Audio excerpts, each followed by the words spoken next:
নমস্কার। কবি মধুসূদন ঘাটের কবিতা ফুলকুড়নি। দিদি আগে ফুল কুড়োতো, এখন আমি কুড়োই। বাবার বয়স অনেক হলো, দেখতে ভীষণ বুড়োই। কাজ করতে আর পারে না, মা মরেছে বানায়। ঘর বাড়ি ওই তাল পাতাতে, গরিব বলেই মানায়। দিদির তখন স্কুল নেই, ফুল কুড়োতে গেলে আমিও যেতাম দিদির সঙ্গে, গন্ধটুকু পেলে। বকুলতলা, শিউলিতলা, চিন্তা থাকি সবই। এখন আমার নিত্যকর্ম, তখন ছিল হবি। সাপ কাটলো সেই দিদিকে, মরল ওষুধ বিনে।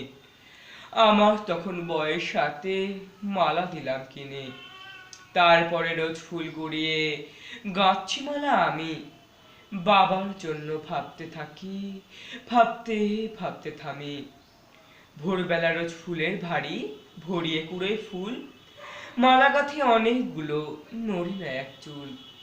একটি মালা দিদিকে দিই, একটি মালা মাকে। দু চোখ বেয়ে জল ঝরে যায়, ঝরতে যেন থাকে। বাকিগুলো বিক্রি করি, খাবার কিনে আনি। বাবার জন্য ওষুধপাতি বাঁচবে না জানি।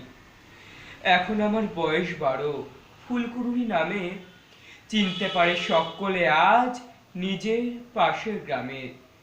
ফুলের গন্ধে হারিয়ে যেতে ইচ্ছে তো খুব করে, একটু আলো যদি ঢোকে ফুলকুড়নির ঘরে। নমস্কার।